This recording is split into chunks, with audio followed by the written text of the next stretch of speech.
Thank you very much. Thank you. Thank you very much. I have, I guess, 50 minutes, and what I'm going to try to do is crunch 5 years of research into 50 minutes, including my experiences, which were nonstop for a 2-year period. So as you can see, I'm going to be flying through all of this. And if you have any other questions, you could hit me up outside later on. I'm going to be talking about, very briefly, about the Free Experiencer Research Study, which is the world's first comprehensive, multi-language, statistical, academic research study on UFO-related contact experiencers. The name of our organization is the Dr. Edgar Mitchell Free Foundation. We have 2 websites, experiencer.org and consciousnessandcontact.org. And we have cards outside. Just pick up a card. We have chapter 1 from our book, our 820-page book.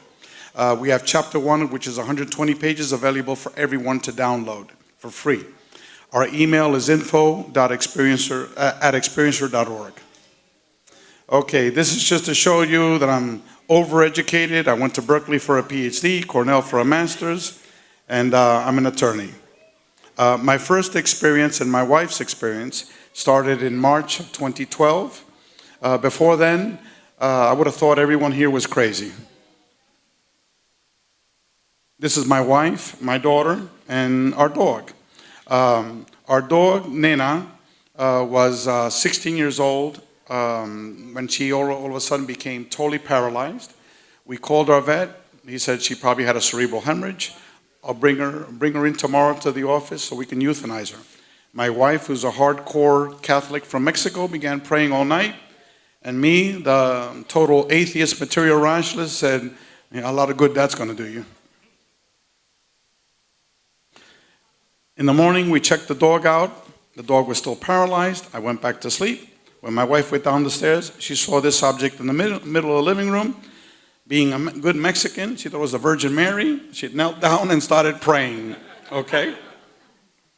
After a minute or so, she started yelling for me, Ray, Ray, Ray. I totally ignored her.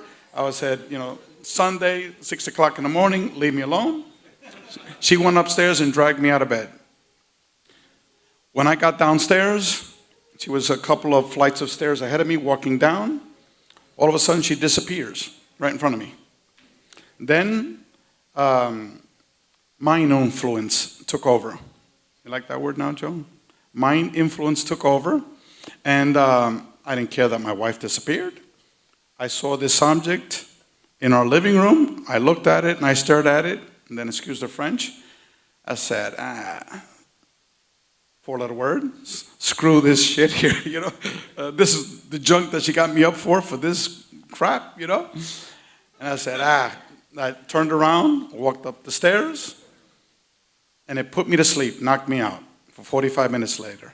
45 minutes later, when I woke up, my wife was in the middle of the living room in Spanish saying, Aleluya, aleluya, los ángeles la curaron, los ángeles la curaron. The angels cured her, the angels cured her. And the dog was running around the whole living room, okay? The way I describe it is like an atom bomb went off in my head, okay? My wife had 45 minutes of missing time. For those that don't know what it is basically, from her perspective, she walked down the stairs, she looked down, the dog was running around the living room, she started celebrating, okay? I asked her, where the hell were you for 45 minutes? She had no idea. 2 months later, the dog now woke her up at 3:30 in the morning. Instead of going through the back door, the dog wanted to go through the front door. My wife opened it up. Boom, this is what she saw. So now I knew this was UFO related. And in our organization, we don't use the term UFO. We use the term UAP, unidentified aerial phenomenon, because when you use the term UFO, people automatically associate a flying saucer with it. And as Grant said before, this is not about flying saucers. This is much, much more complicated. And the objects that people are seeing are anything but flying saucers. They do see that, but that's a very tiny percentage of the people. But anyway, that's what my wife saw. 6 months later, I was waiting for a friend outside the house. at 9:30 at night. I was killing time. My friend was late. I said, the hell with it. Let me try to call down the craft, the object that my wife saw. 15 minutes later, this thing appeared on top of my next door neighbor's house. As you can see, that's my car on the right-hand side. That's the ranch-style house of my next door neighbor. And this object was literally like 3 or 4 times bigger than this. But I couldn't move backward to take that picture of the house because there was a tree in front of it. So if you can imagine this times 4. After that experience with that craft, 45 minutes we were watching that craft. Telepathic communications back and forth. My daughter was there. They told me to get my daughter, okay? Again, mind influence. The way they got me to leave, all of a sudden I was being attacked by hundreds of mosquitoes, okay? When we got back inside the house, the door was wide open. My wife was in the front. I told her what happened. She goes, oh, how nice. Like something had happened to her. I don't know. She doesn't know. And then when I told her we had to come in because these mosquitoes were killing me, my daughter goes, Daddy, there were no mosquitoes outside. And it's like the hypnotist snapped his finger, and I woke up out of that trance, and then I was fully conscious. Ran, got my video recorder, my camera, nothing was there. 45 minutes, witnessed by my daughter, myself, and 3 adult friends. After that began, for the next year and a half, a whole series of what Grant was talking about. Out-of-body experiences, near-death simulated type of experiences, being taken to other realities, lots of stuff that you would be labeled a crazy person, okay? But you'll see in our survey, the experiencers are having all of these phenomena, including training, like Grant had stated earlier. The free organization was developed over a 3-day period. And you could corroborate this with 2 of our surviving co-founders, Mary Rodwell and Dr. Rudy Shields. Okay. Basically what had happened was that I was driving into downtown Miami in the middle of a traffic jam, 8:30 in the morning, and then I was not in my car anymore. I was just pure mind. Then all of a sudden I'm inside this huge, gigantic spinning wheel. The wheel didn't have any physical divider spokes, but in each category of what a spoke would be was what I now call the contact modalities. These are all the different ways that humans are piercing the veil and having contact with non-human intelligence. Then it wasn't a voice, it was just information that told me, but it wasn't a verbal communication or anything like that, that these are all the different ways that humans are communicating with us. Okay? Humans are seeing it as separate and distinct phenomenon, but in actuality, it's one phenomenon. Okay? And the glue that's holding it all together, humans are calling it consciousness. But in fact, it's the very fabric of our reality, okay? Of our digital information reality. And then it said, you need to inform humanity. You need to inform humanity of the relationship between them, this non-human intelligence, the spirit world, and consciousness. You will need assistance. This is not about money. You mean getting rich and making money out of this. And the people that will be helping me have to be individuals that have minimal ego. And then poof, I was back in the car in the middle of a traffic jam saying to myself, what the, you know what, okay? Totally, mind blown, okay? So this is the first day. When I get back home, Mary Rodwell, who's one of the major UFO contact experiencer researchers, she's not a ufologist. She researches and gives therapy and support to individuals that have had these experiences. 6 months earlier, I had sent an email, and Grant is one of them that received that email, because you are having these experiences, you want someone to talk to. To my wife, it's all angels, angels, angels, okay? I couldn't talk to her, okay? You're an atheist, you wouldn't understand, That's what she would tell me. So I sent an email out to a lot of famous names in ufology, because at that time I thought that's what it was. And Grant was one of them, and he was one of the few people that responded back. So here's an email that I had sent to Mary Rodwell 6 months ago. She says, "Dear Ray, I'm sorry I'm responding to an email that you had sent me 6 months ago, but it just popped up on my computer today." Okay. Then I had a Skype call with her, and we were like 3 hours on Skype till like 1 in the morning. The very next day, I get a phone call from Dr. Rudy Shields. Rudy is an emeritus professor of astrophysics at Harvard University. "Hello, Rey Hernandez." "Yes." "Who's this?" "Dr. Rudy Shields." "Who?" Okay. I won't give you all the details because we don't have a lot of time. He then said, "Ray, write down this telephone number. This is the telephone number of my mentor." And I said, "Well, who's your mentor?" And he goes, "Dr. Edgar Mitchell." And I'll talk a little bit about Dr. Mitchell. Then I called Edgar that afternoon because I worked up the courage to give him a call after like 4 hours. And then he invited me to his house the very next day in Lake Worth, Florida. Stayed in his home 6 hours. Okay. Our organization, Free, was established at his home. Coincidence? I don't think so. Dr. Rudy Shields, an emeritus professor of astrophysics at Harvard University, one of the world's leading experts on black holes, editor-in-chief of the Journal of Cosmology. He is also the executive director of our organization. So this is not just some clown off the street that's directing our project. Edgar Mitchell, another co-founder, sixth man to walk on the moon, the founder of the Institute for Noetic Sciences, which is the world's leading premier academic research institute on ESP, telepathy, precognition, and energy healing. Mary Rodwell, Australian researcher, one of the world's leading researchers on the UFO contact experiencer phenomenon. She's assisted and supported, not for research, but to support people. She's a licensed therapist, more than 3,000 cases in her 30 years of this work. Again, when I mention the word UFOs, what I really mean is unidentified aerial phenomenon. When I mention the word ETs, we don't like to use that term, but I do it for presentations. Our preferred term is non-human intelligence, because we don't know whether they're physical, they're non-physical, intradimensional, interdimensional, whatever. We don't know what this is. We are a 501c3 research organization. We're not a ufology organization. We have zero interest in what Grant talked about earlier, about rocks falling from a UFO, about taking pictures, about videos. In 70 years, mainstream ufology has given us zero. We know nothing about this phenomenon if you follow mainstream ufology. We believe that the key to understanding this phenomenon, as Grant had said earlier, is the experiencer.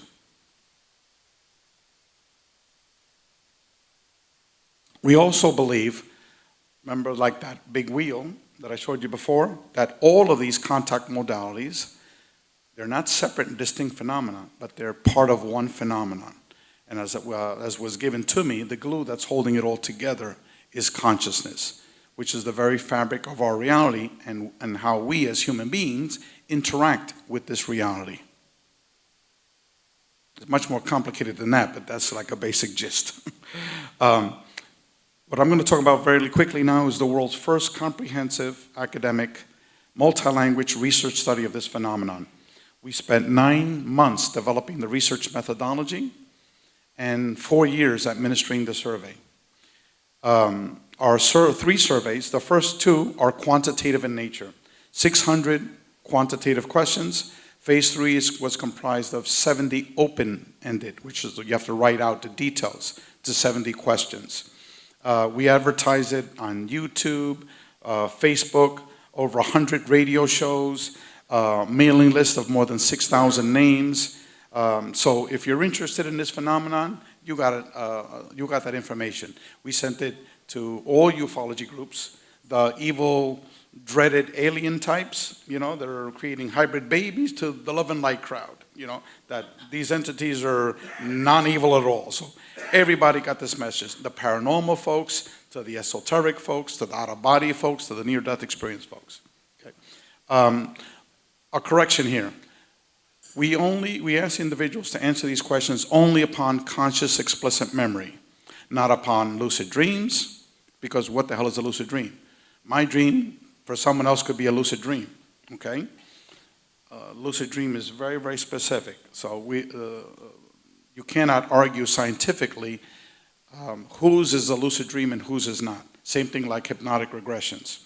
I took a Dolores Cannon class, paid $300 for it, okay? Now, does that give me the right to be able to go and do hypnotic regressions on folks? And there's tons of people doing these hypnotic regressions with no serious training whatsoever, asking tons of leading questions. So conscious explicit memory, and we're also doing it in multiple languages. And what I'm presenting here today is the English language survey. Also, most of what you hear in ufology, mainstream ufology, and in the YouTube and internet is people associate contact with UFO-related contact with non-human intelligence with abductions, okay? What we discovered is that abductions is only 1/3 of the contact experiences. The other 2/3 are individuals that have seen UFOs, have had contact with non-human intelligence, but have not had any abductions. They might have had an abduction, they just don't remember it, okay? But the vast 2/3, no abductions. So when people always refer to it as abduction research, they're missing 2/3 of the people. Very important to note that. Our questions. We ask questions on numerous areas that mainstream ufology has never even focused on. The family history, telepathic communications, contact in a 3D reality, either on Earth, on a UFO craft, or some other location, contact in a matrix reality, where people brought like Jodie Foster in the movie Contact to some other reality. We've had almost double the amount of people that have been brought to other realities, we're calling it matrix reality, than people that have had an abduction. Ufology doesn't know that. Okay, the researchers of working with experiencers know that. We explored tons of questions on the psychic and paranormal phenomenon. We also asked the appearance and the nature of this non-human intelligence. We also asked questions about what information they told you. We talked about the physical experiences, and that's where the abduction stuff comes in. Lots of abduction-related questions. But we also asked lots of questions dealing with the psychological profile of the individual before and after. How did they change from all of this? Okay, these are the number of responses that we got for the different phases. As you can see, this is thousands of people. This is not 4 or 5 people, 10 people, 15, thousands of people that answered our surveys. 4 major findings, okay? We've had hundreds of findings here, but if I were to put it in a nutshell, what are the major findings? Number 1, contact experiences are overwhelmingly positive. And that's not what's being circulated on the internet, on YouTube, and in these ufology conferences that some of you might want to go to, okay, or have gone to, okay? Usually people don't talk about that, but yet our survey data from thousands of people reflect that fact. Number 2, individuals are having a major psychological and behavioral transformation for the positive, and I'll go into those details. Number 3, the contact phenomenon is primarily a paranormal, a psychic, ethereal type of experience, not material, not physical. And Grant alluded to that earlier in his interview, and I'll give you lots of examples of that. Number 4, there's a manipulation of space-time. And I don't have time to go into the definitions of that, but basically that gets into the hypotheses that we're dealing with a multidimensional phenomenon, okay? Like in my case, I was out for a half an hour, out of body, but I was returned to the very split second of that radio interview I was listening to.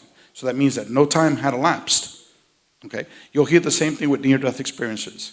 My father had a near-death experience that he told me, you know, when I had a series of NDE-related type of experiences. He said he was up in heaven for 20 or 30 years because God was giving him he didn't use the term life review, but the formal term is life review.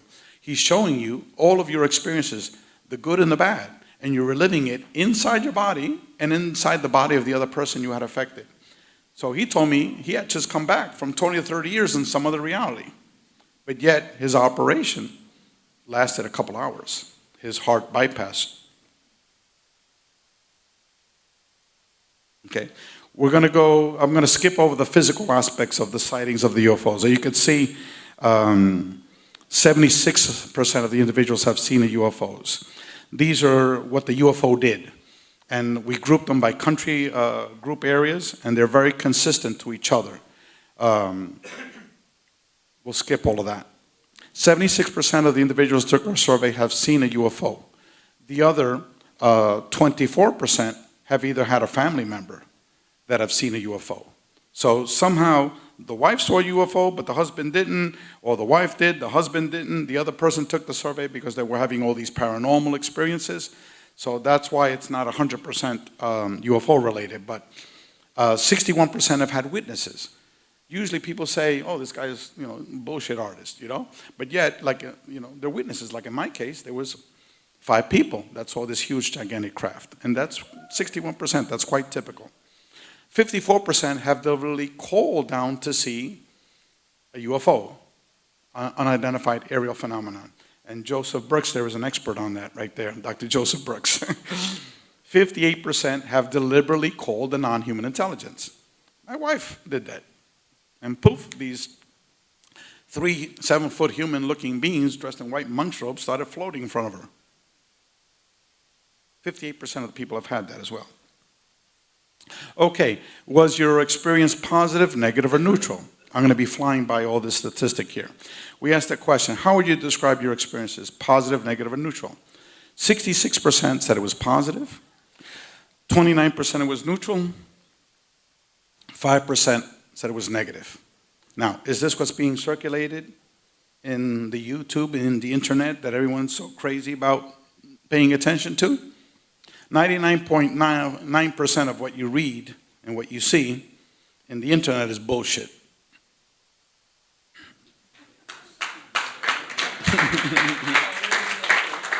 Okay. Only 5% stated that the experiences were mainly negative. 84% do not want their contact experiences to stop. 9.7% believe that this non-human intelligence are bad or malevolent.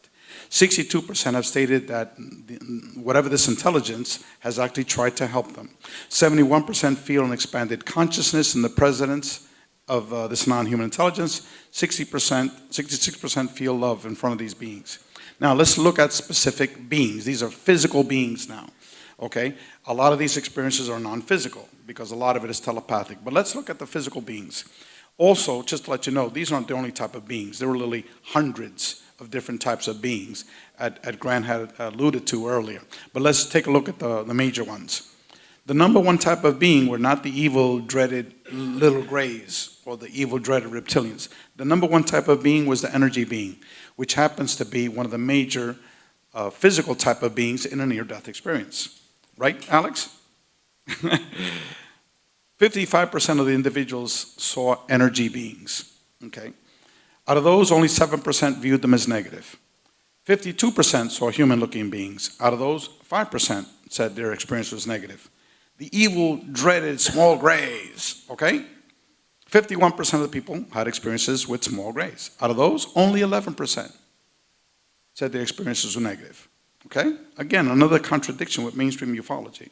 If you go to these UFO conferences, they would have you think that all these small grays are carving your body up and taking reproductive organs, things of that sort.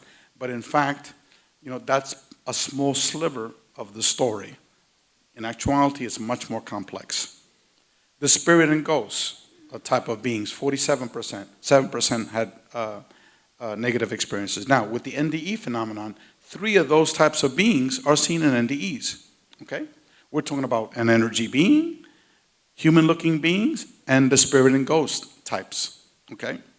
Now, there's some overlap because it's difficult for you to categorize these things, but this is just to give you an impression, an idea, okay? Now, I'm going to skip over to the evil, dreaded reptilians, the ones that rape your wife and eat your children, okay?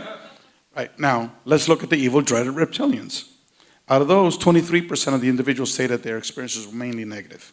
If you would watch a David Icke video, you would think that's 110%, okay? So David Icke is full of shit. Okay? When we looked at phase 3, where the people actually had to write down the details of their experiences, the vast majority of those 23% was the physicality of these beings. All of a sudden, right here, there's an 8-foot-tall reptilian, 500 pounds, bulging muscles that makes a football player look like a wimp, okay? All of a sudden, he's got a crocodile head and a long tail, and he's just staring you right in your face.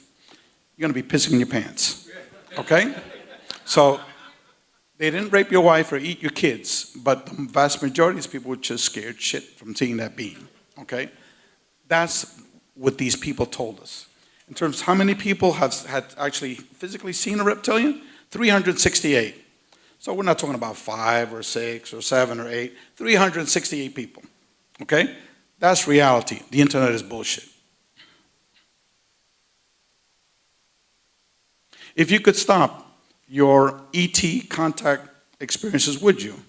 Only 16% said yes. Question for you. If this was so bad, so evil, so negative, why did, what's the number there? What's the mathematics there? 84%. Why did 84% keep it coming, baby? Keep it coming. So, okay, is that what's on the internet? No. Do you believe they're bad, malevolent, evil? Only 9%. And those probably are these Christian fundamentalists. No offense to any of those, but you know, there's a certain sector in this field that come from that field that's saying that they're devils, okay? And they're all over the website. Okay, transformational. That's another major finding, okay? We asked over 16 questions of how did these people change? How were they before? How were they after, okay? Depending on the question, between 73 to 85% of these individuals underwent a profound psychological behavioral change for the positive. Okay? The overall question, did your ET contact experiences change your life in a negative or positive way, and how much? Okay? 51% said highly positive, changed my life. For the better, for the positive. 22% said it slightly changed my life for the positive. So right there we got 73%. Now, are these people that are just, you know, having psychological breakdowns? Yes, many of them had it in the beginning of their experiences. In the beginning of their experiences, 38% of these individuals saw their experiences as negative. But then, I'm going to go over later on, over time, they had multiple experiences. And with time, their experiences became more positive, and they reflected back on what happened to them in their initial experiences. And they say, well, you know, okay, I was paralyzed on a table. I had a little gray checking me over, doing some stuff on me. But then later on, like Grant said, I was brought on a ship. I was allowed to actually operate the ship. It can't be that bad, right? You know. So that's just an example of how these experiences change with individuals. Okay, that's just the same data, same facts. Okay, we asked approximately 60 questions that the psychological profile changes. Okay, since I first became interested in my UFO contact experience, okay, I'm just going to go over the strongly increased. As you can see, strongly increased in the first category, my desire to help others. 51% strongly increased.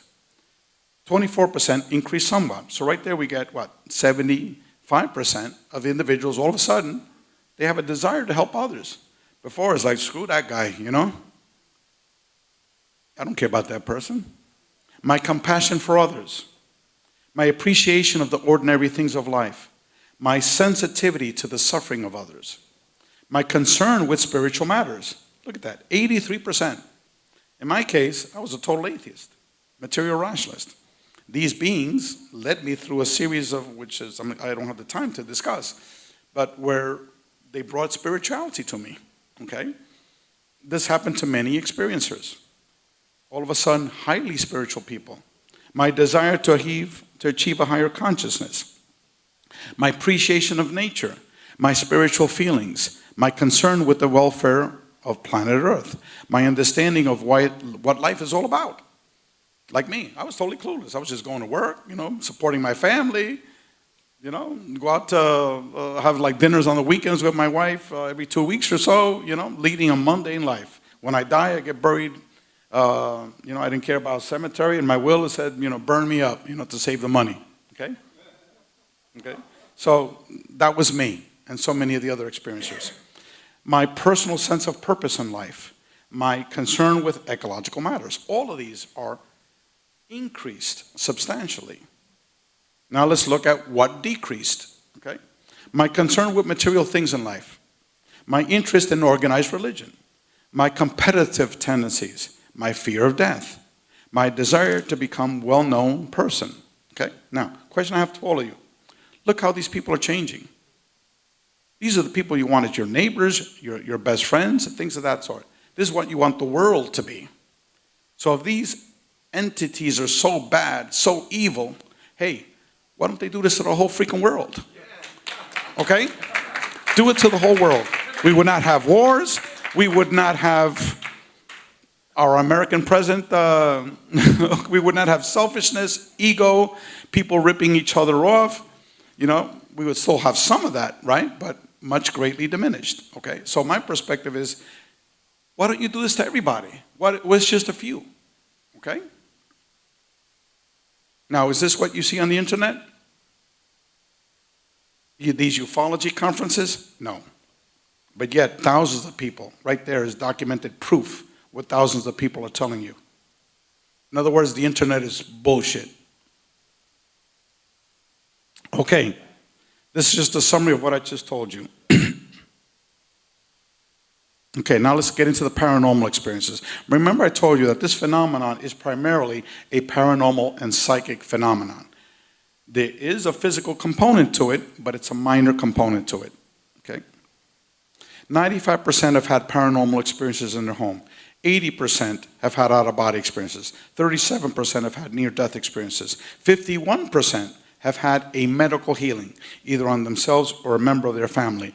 And Dr. Joseph Burks, a retired medical doctor right here, wrote one of the chapters in our book on medical healings. We literally had over 1,000 individuals that detailed their medical healings in our research study. Out-of-body experiences, 80%.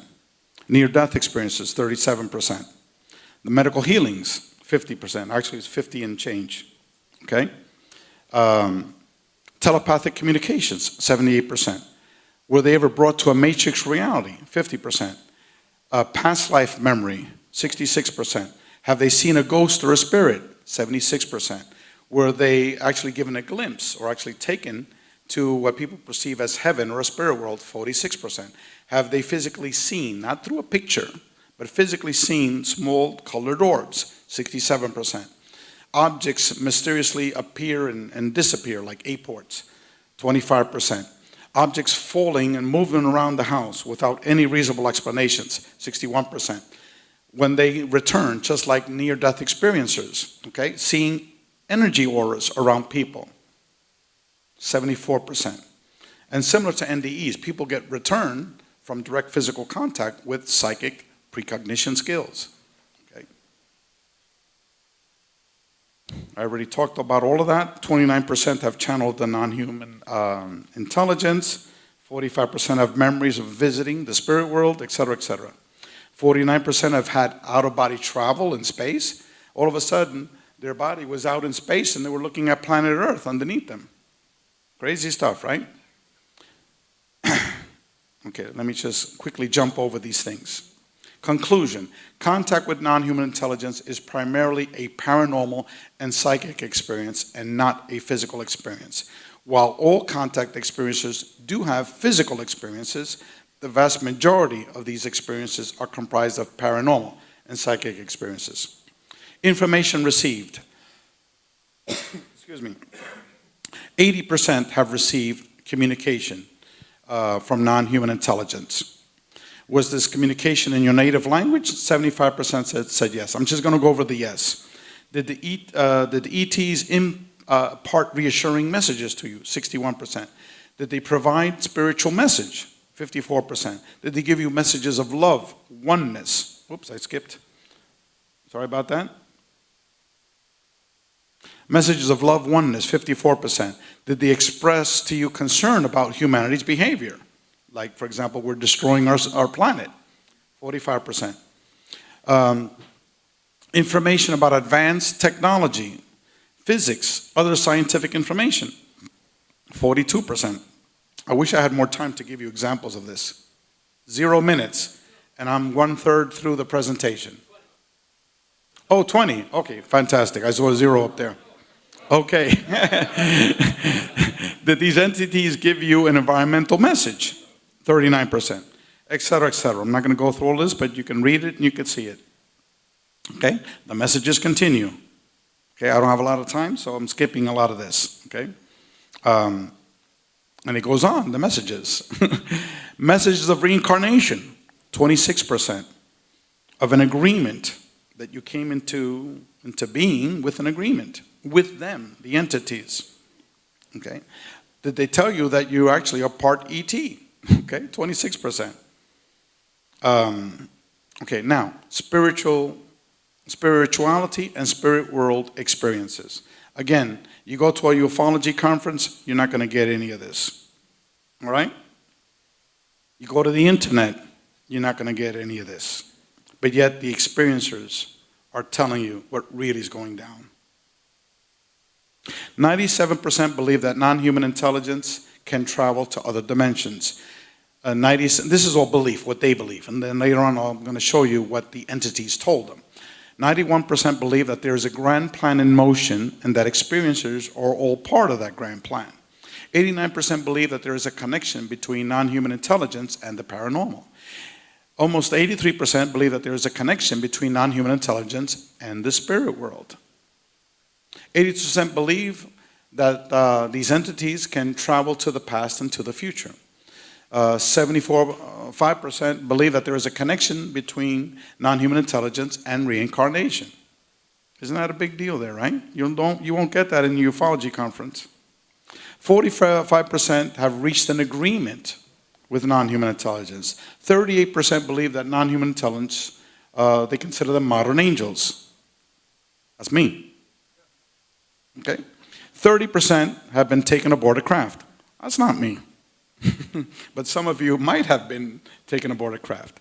31% were given messages of God or a universal creator. 30% were told by non-human intelligence about the death process, the spirit world. My best friend, who's the world's biggest experiencer in the world that no one knows about, he's a highly skilled professional who's now retired. His wife is a PhD psychologist. Their daughter is a PhD psychologist. This human being dressed in white tunic appears right in front of him and he said, Ray, I was visited by Zeus. I said, what do you mean you were visited by Zeus? Well, he looked like Zeus. He was like 7 feet tall, very muscular with a long beard. He says, Alberto, you've been thinking a lot about what it is to die. Because Alberto's in his early 70s, right? You know, natural time to think about that. Not yet, Joseph, okay? So he goes, I'm going to show you what death is like. And he gave him an NDE, okay? He flew out of his body, so his body underneath. He went through the tunnel, right? Racing through the tunnel. He says, look, Alberto, when you die, you got to go through the light. Don't hang back. You got to go through the light. And I'm just abbreviating the experience, but just to let you know, you know. So that's an example of people being brought to the spirit world. Others are literally brought to the spirit world, not necessarily through near-death experiences either. 28% were told by these entities where they were from. 26% were given a message about reincarnation by this non-human intelligence. 25% were told of their mission on Earth. 25% were shown how to do energy work. 25% were told by them that at one time they were a non-human intelligence. 24% were told by non-human intelligence about their past lives. And one interesting commonality with near-death experiencers, there are literally like over 50 commonalities that I discovered. One of them is so many of these contact experiencers turn into energy healers. Okay? Many of you can identify with that. Okay, outside, there's like half the people that are energy healers. Okay? Right? So, same thing with near-death experiences. They come back all of a sudden, they want to take a Reiki healing class, you know? So, there's so many overlapping characteristics here. You think you're going to learn that on the internet? Or a ufology conference? Okay? This is thousands of people that are telling this, not some pseudo expert in the field who thinks he or she knows it all. They don't know shit. Contact experiences in a matrix, excuse the French, okay? I was born and raised in New York, you know, from the streets, and occasionally it comes out. Contact, Joseph Burke says, say he turned out differently. He also grew up in New York, in the streets. Contact and relocation to a matrix reality. Again, you're not going to hear this in a ufology conference. But go watch Jodie Foster's movie, Contact. She was brought to a matrix reality where she encountered non-human intelligence. We had almost double the number of people that were brought to these matrix realities than people that had abductions. Let that sink in for a second. Okay? Not all individuals have had an abduction, but yet if you go to these UFO conferences, that's all you're going to hear. Okay? In actuality, only 1/3 of the people have had an abduction. The other 2/3 have not. Okay? 749 were taken to a matrix reality. People that were brought to a UFO craft, 708. People that have had an abduction, 489. But yet ufology describes this as abduction. It's much more complicated than that, folks. Much more. In the matrix reality, the entities, 45% said it was a human-looking entity that they interacted with. Okay, because a lot of people are brought to this matrix reality, but they don't interact with a non-human intelligence. A lot of it is telepathic, so they can't really check off the box of the type of entity, because it was non-physical. It was just, you know, like in my case, I didn't see a physical being. It was all telepathic communications. But these are the 584 people that described a physical entity. 45% were human-looking, 38% was some other type, because that was a category that we had there. 35% were spirit-looking beings, 21% were short grays, and 15% were tall grays. 66%, 67%, 2 out of 3 of them said consciousness. Their consciousness was separated from their body, like in my case. 56% stated that their thoughts were sped up. 75% said that their senses were more vivid than usual. 49% stated that this reality, time stopped or was slowed down, like in my case. But look at the number. Half of the people. 55% stated that they felt united or one with the world when they were in this reality. 38% stated, like Grant had said earlier, suddenly, all of a sudden, they knew everything. They knew everything. Universal knowledge. Very similar to NDE experiences. Where is Alex? The light I can't see. Is that you there, sir? Is that typical of NDE experiences as well that you've read? You're not paying attention there, brother. 38% stated that they suddenly seemed to understand everything about the universe. But that's a common characteristic, right? Okay. Same thing with NDE experiences. No one, I don't, except a couple of people might have asked that question in some of their surveys on NDEs, but 83% stated that their experience was very real. Okay, as real as I'm talking to you right here. 83%. So this is not a lucid dream. They were brought to this freaking place. They physically saw these things, they heard these things, they smelled these things. Very, very real. 393 individuals stated that they were brought to a council meeting of a hierarchy of all these different non-human intelligence. You hear that a lot. Well, we got 393 people. 198 said that they were actually brought to this council meeting. Okay, the type of beings, this is just a graph that show that the human-looking being and the ghost and spirit form and the other category of the type of beings. Now, let's go over some of these physical characteristics, physical experience and abductions. Have you had an ET contact but have no conscious recollection of ever being abducted, which is defined as taken against your will to another location? In other words, you've had contact but no abduction. 68%. So ufology is missing 68% of the people that have had UFO contact experiences. And the opposite question, have you had contact, but you had an abduction? 34%. We asked two separate questions. That's why you get these two different responses. We asked the question of people that have had abductions to categorize their experiences. Okay, 35% said that they are a conscious contactee. That in the case of being a conscious contactee, you're an egalitarian, equal relationship with this intelligence.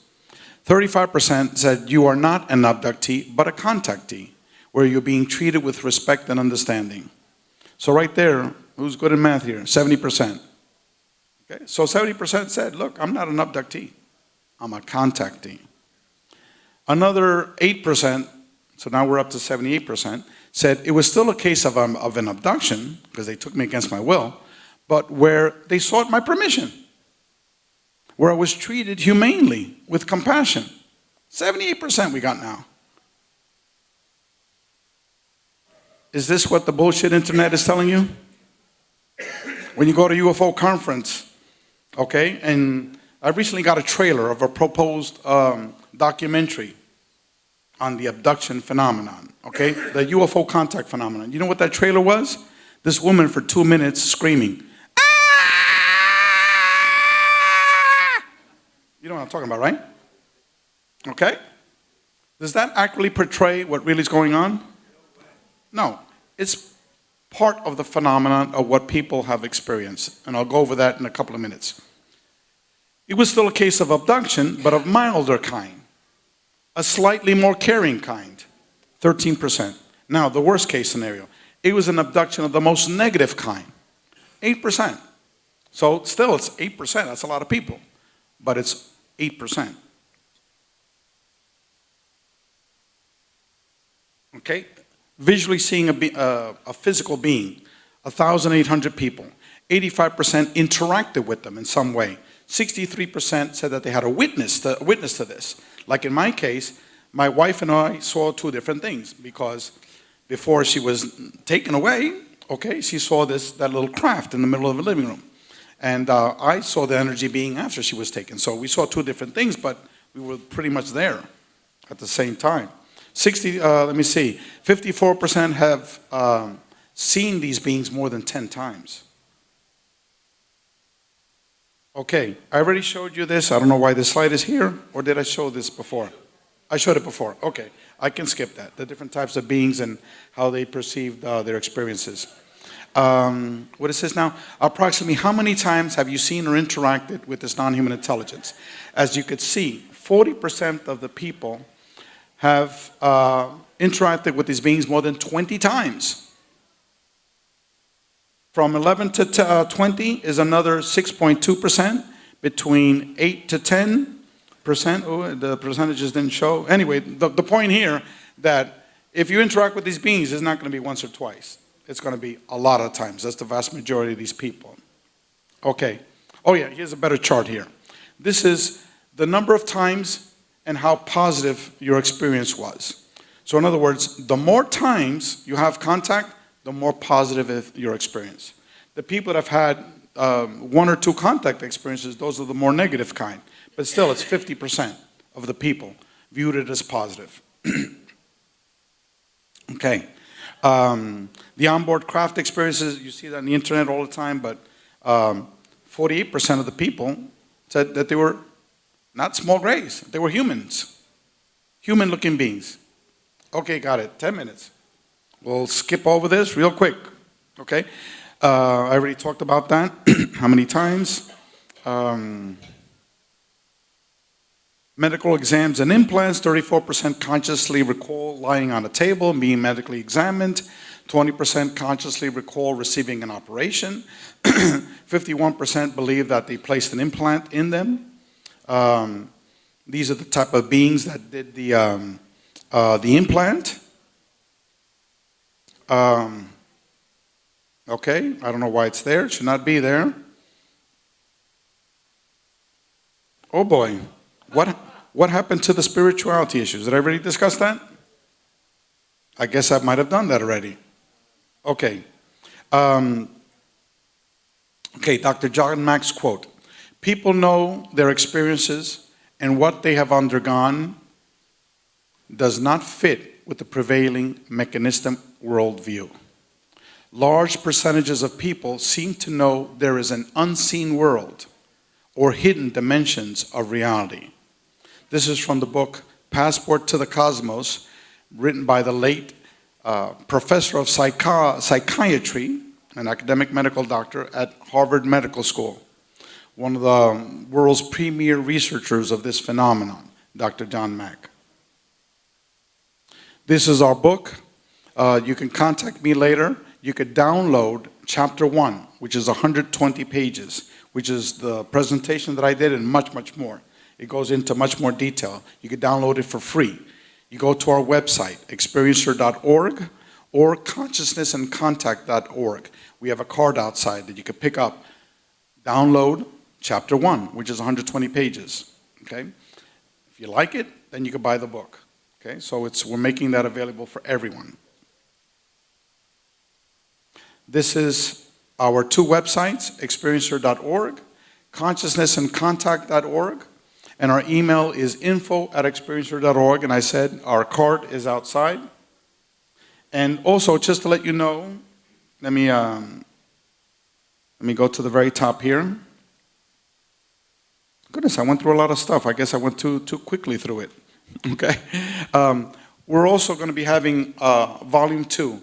Volume 2 is a theoretical volume, and we have many brilliant minds. We have 3 PhD physicists. We have Grant Cameron, Dr. Joseph Burks, 2 people that are here, and Alex Sakiris back there. He has a wonderful radio show on consciousness where he has all these PhD academics, all these scientists, writers of all of these topics that I discussed today. The 3 of these individuals are going to be writing a chapter in our book, and together with numerous scientists, physicists, neuroscientists, basically addressing this question: what the hell is happening? Okay? So what is your best explanation? No one really knows. Dr. Edgar Mitchell told me, Ray, we know the equivalent of 1 grain of sand, okay, in an entire beach, as to what the hell is going on. And I responded, and that's just 1 beach. So in other words, we don't know jack shit, okay? And all of these so-called experts that you see on YouTube, on the radio, and these ufology conferences, they're all full of it. No one knows what the hell's going on, okay? We're at the infant stages of trying to understand this phenomenon. Our research study gives us a better idea. And the clues for it is not following mainstream materialist ufology. It's not by spending $35 analyzing these rocks. Okay? Seeing another video that they're releasing with that those folks in that Tom DeLonge group, whatever. So what? I've seen UFOs. He's seen UFOs. He's seen UFOs. Bet you 1/3 of you here have seen UFOs. So what? We know it's real. Okay? No, the key is the experiencer. Okay? And to understand that the experiencer and consciousness has to be intertwined, because consciousness is the door that's going to unlock this. How do we as human beings interact with our multidimensional reality? And on top of that, to add even more complexity to it, is that what we're describing as all the contact modalities, out-of-body experiences, near-death experiences, remote viewing, UFO contact, communications with ghosts and spirits, channeling, hallucinogenic journeys. Take a DMT hit, okay? Boom. You're having a being that's sitting right in front of you, interacting with you, okay? That's all part of the same phenomenon, okay? It's a multi-dimensional phenomenon where there's a manipulation of space-time, where we, as humans, are interacting with the multiverse, interacting with non-human intelligence. Thank you very much.